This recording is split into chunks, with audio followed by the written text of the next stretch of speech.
E o teu filho aqui pediu pra perguntar como você saiu da Globo aqui. Como foi a saída da Globo? Como que eu saí da Globo? Bom, eu trabalhei um longo tempo lá, 10 anos acho que eu tinha ficado na Globo. E houve um momento em que eu achei que eu já tinha feito tudo que eu podia fazer lá. Não tinha E eu mais. tinha que fazer coisas fora. E via os outros telejornais bastante assim necessitados de um esquema mais profissional. Sei. Eu decidi sair por isso. Esperei vencer o meu contrato. Quem que e- era teu chefe acima de você? Não era o Boni, né? O Boni era o diretor, o vice-presidente de operações. Ele era Geral. o cara grandão, né? Depois ele virou vice-presidente executivo, mais ainda. Era o Dr. Roberto e ele, Dr. Roberto Marinho e ele. O meu diretor de jornalismo, na primeira fase, foi Armando Nogueira. Armando Nogueira. Armando Nogueira, foi aquele com que eu tive essa maior proximidade. Conheci ele. Depois do Armando veio o Berico Souza Cruz, que é um cara que me deu a grande chance de... Eu fui para apresentar o Jornal Nacional não como titular, né, mas cobria férias e aos fins de semana durante muitos anos, por determinação do Oberico, foi meu segundo chefe.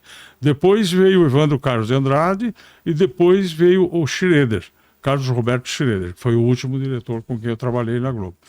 Então é isso. Eu tinha um amigo na Bandeirantes, Marcelo Parada, isso eu posso falar.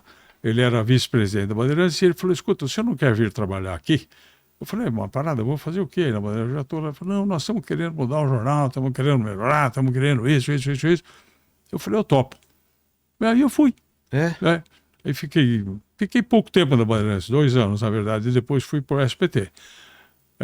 Agora, assim, essa foi a segunda vez que eu saí da Globo, porque a primeira, eu falei para você, eu fui para a TV Cultura, eu era repórter, né? Essa vez foi muito engraçado. Né? Por quê? Porque a Globo não queria de forma nenhuma que eu fosse apresentador. Por quê? Porque, modestamente, eu era um bom repórter, fazia bem o meu trabalho. Por que eu vou tirar um bom repórter? E, por outro lado, também, eu sempre fui considerado caipira, né? O cara do interior, meio paulista demais. Mas você tinha um sotaque? Ainda tenho, né? Eu não percebo, não. É porque hoje eu estou aqui segurando, né, Júlio? Não percebi, não. Cara, eu estou voltando para minha infância, cada vez mais porteira, portão. Né? Então, eles não queriam que eu fosse apresentador. Aí eu fui para a TV Cultura e passou um tempinho, a Alice Maria, que era a nossa diretora executiva lá no Rio, me chamou para almoçar. Vem almoçar comigo aqui que eu preciso conversar com você. Aí eu fui. Eu falei, meu Deus, o que a Globo quer comigo? Eu já estou aqui na Cultura. Ela falou, olha, é o seguinte, você vai receber um convite para trabalhar numa outra emissora, mas a Globo gostaria que você não fosse. Queria que você continuasse aí onde você está, na TV Cultura, até o fim do seu contrato, e aí nós trazemos você de volta.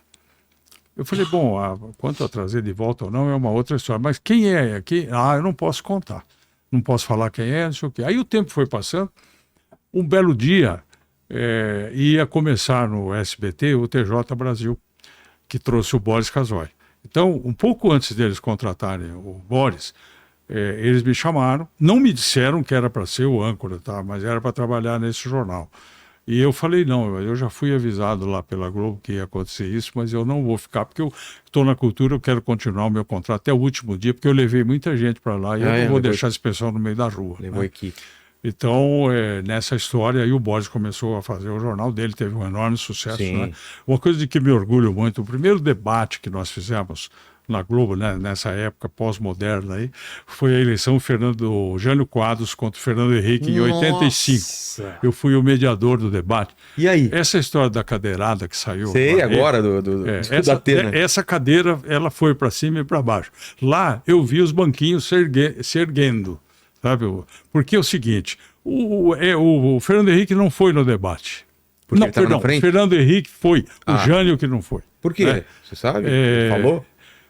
Porque ele não queria participar. Né? É a figura, né? Aí não queria participar. E então...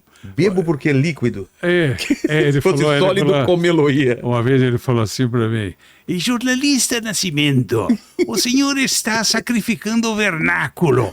O senhor disse aí uma palavra que não cabe. Eu falei, por favor, presidente, então o senhor me diga. Eu sei que foi uma revolta lá, porque todo mundo fazia a pergunta sempre para as mesmas pessoas, né?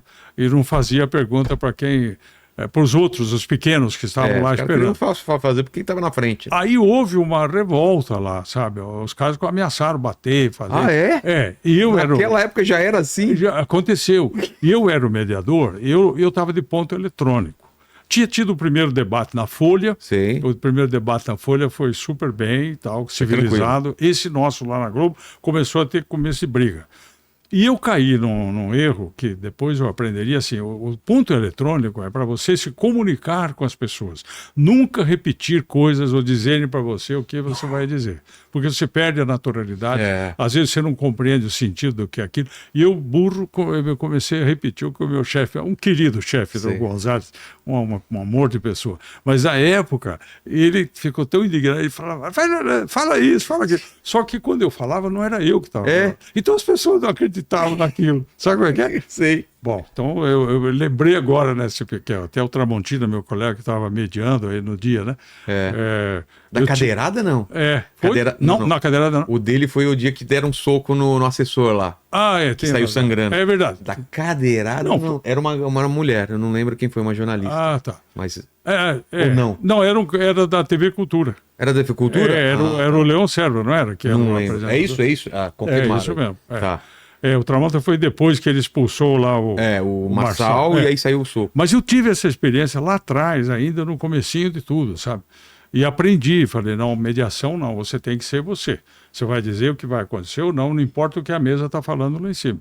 Você não vai contra a emissora, contra a ordem, mas você tem que garantir o funcionamento. Né? Então minha experiência foi essa aí. E hoje em dia, como que você vê o jornalismo... O jornal impresso, a revista, o jornal de TV, estamos numa fase de mudança, né? Uma mudança completa. Eu, por exemplo, eu vejo o jornal só no YouTube, né? Vou vendo lá, porque sempre sai no vídeo, ou ao vivo, ou vídeo gravado. O seu colega aqui, um dos que trabalham com você, ele veio me perguntar se ele deve continuar na faculdade de jornalismo. E aí? Eu disse a ele, olha, eu como jornalista gostaria que você fosse um grande jornalista e que você não só aprendesse, como ensinasse os outros a trabalhar. Mas como hoje, olhando isso de fora, como um telespectador e como um jornalista, só que não estou no mercado, eu acho bastante arriscado da sua parte, porque as coisas não são mais como eram. O jornalismo permanecerá vivo sempre, o jornalista também. Mas a maneira de fazer isso mudou, inclusive a remuneração caiu bastante, e não se sabe exatamente hoje qual é a aceitação real e verdadeira deste ou daquele veículo, onde que você deve ir. Eu, por exemplo, se eu tivesse que ter um jornal, eu faria um jornal impresso ainda. Imagina, minha mulher fica louca comigo, ela é jornalista. Mesmo? Você tá maluco? Quem que vai querer ler jornal de papel? Né? E aí eu assino, sabe? Meu pai, o dia que eu nasci, em 54, o Estadão entrava na minha casa. Meu pai não assinava porque ele era viajante. Então ele comprava o Estadão. Né? E trazia. Aí, até hoje, o Estadão entra na minha casa. Gente, já são décadas, né? Mas aí eu vejo realmente, quando eu recebo lá o jornal de manhã, eu leio, sento na poltrona, leio, né? Só que eu sinto que eu estou fazendo uma coisa que já não tem muito anacrônica total. Por melhor que o jornal seja feito. Eu acho que eles fazem um excelente jornal. Sim, fazem mesmo, só que a notícia de ontem, né? Aí a história fala, pô, eu li isso ontem de madrugada, isso aqui. E não é no mundo inteiro isso aí, né? Porque a guerra do Israel, não sei o que, as coisas acontecem à noite, de madrugada. Os jornais impressos estão fazendo os bons, as revistas, o possível e o impossível para sobreviver. O Post, o New York Times, no nosso caso aqui, a Folha, Estadão, todos eles, né? The Economist. E vamos ver até onde eles vão, né? E até onde a sociedade responde. A questão do jornalismo não é se ele é feito aqui como nós estamos, aqui num podcast, ou no rádio, ou na televisão, ou no jornal. O jornalismo, bom ou mal, depende da sociedade em que nós nos colocamos. Uma sociedade culta, bem preparada, bem formada, ela exige um jornalismo de qualidade, porque ela quer saber das coisas e ela quer ter o poder de dominar os assuntos. Quando você trabalha com uma sociedade menos exigente, ela aceita qualquer coisa. Eu vejo hoje em dia que o pessoal prefere muito mais o jornalismo opinativo, né? Eles querem escolher uma linha de pensamento e acompanham aquele jornalista que tem certa opinião sobre tudo. Não é isso? Você tem... Existe isso, eu acho que é uma saída que se encontrou, né? Mas o investigativo que não é como era antes, né? Eu sinto falta daquele jornalismo investigativo. A reportagem. É. A reportagem. Ir a fundo, pesquisar, demorar um tempo até para soltar. Não ter a pressa de soltar, você está investigando. Isso. Quando tem a matéria, vai lá e coloca. Eu fiz.